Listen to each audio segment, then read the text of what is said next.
Vai ganhar um presente maravilhoso, tá? A gente, além de conhecer essa beleza que é a Igreja Presbiteriana, temos aqui também com o diácono Nelson, que ele vai falar sobre a história da igreja.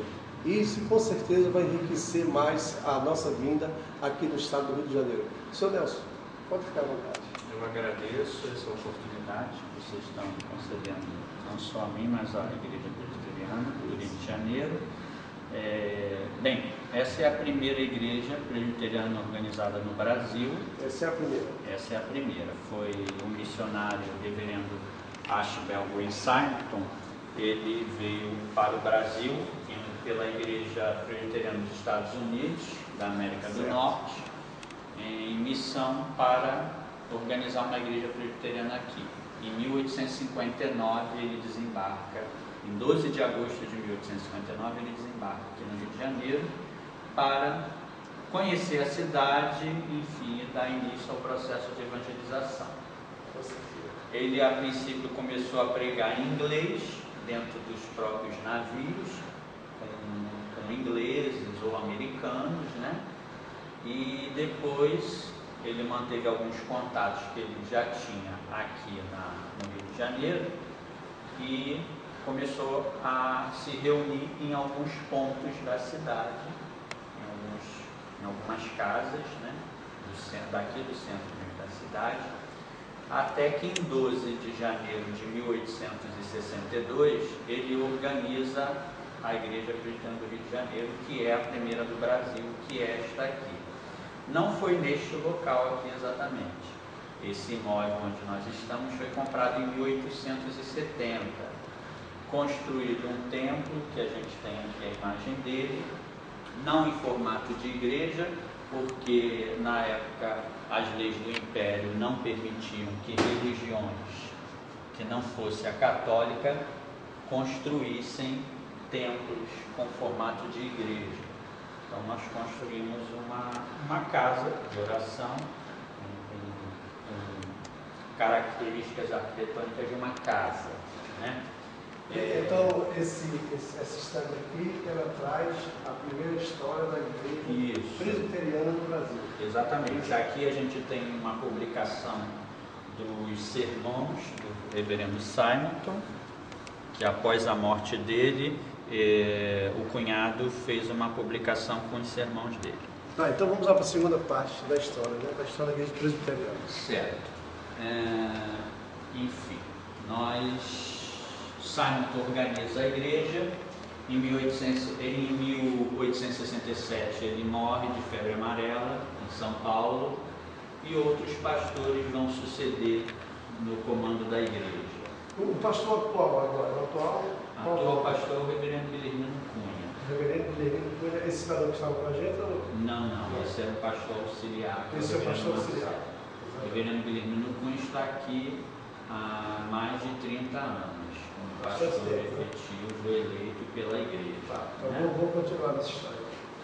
Bem, aqui nós temos as fases da construção deste atual templo. Em 1927, o templo que nós vimos aqui na fotografia, ele já não comportava mais a quantidade de fiéis e nós já estávamos na República, onde a gente podia construir um prédio com características de igreja. E a escolha da época foi o estilo neogótico.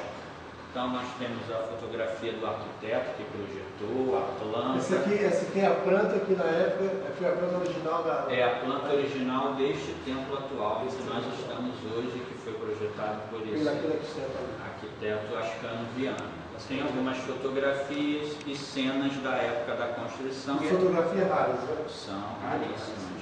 Aqui nós temos um centro de documentação, onde toda a documentação arquivística da igreja é guardada. Essas são as fotografias. Essa estande aqui, ela traz... Aqui ela já passa para uma outra fase da igreja, que é a fase da restauração. Este templo inaugurado em 1934, na década de 60 já precisava de uma restauração externa. Então aqui a gente colocou alguns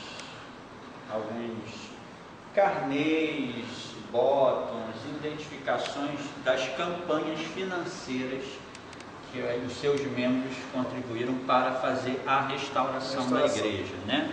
Essa outra estande aqui, traz umas peças. Exatamente.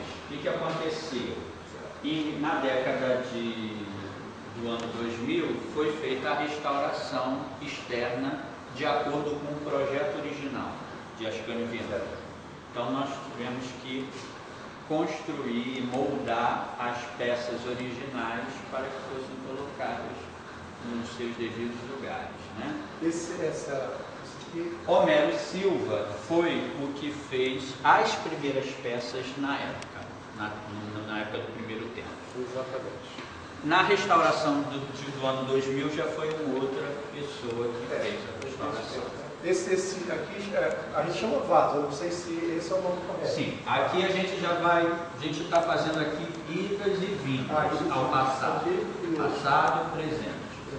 Isso são peças que a igreja ganhou no pastorado do reverendo Álvaro Reis, quando ele esteve em Tóquio, no Japão, em 1920, num congresso de escolas dominicais. Ele esteve lá e o governo imperial presenteou ele com essas peças. Eu adoro bastante falar de papéis antigos. Aí aqui eu estou vendo que tem uma caneta, um bloco e alguns documentos da época. Esses documentos são os esboços dos sermãos dos pastores. Esboço, para quem não entende, no meu caso, esboço. O que quer dizer esboço? É um resumo do que o pastor vai falar na hora da sua homilia, da sua pregação, entendeu? Então ele anota, no caso na época ele anotava a caneta e na hora de pregar ele utilizava desse material para falar. Hoje em dia, no mundo moderno que nós estamos, as pessoas usam um tablet, usam um laptop, ou anotações nele. Exato.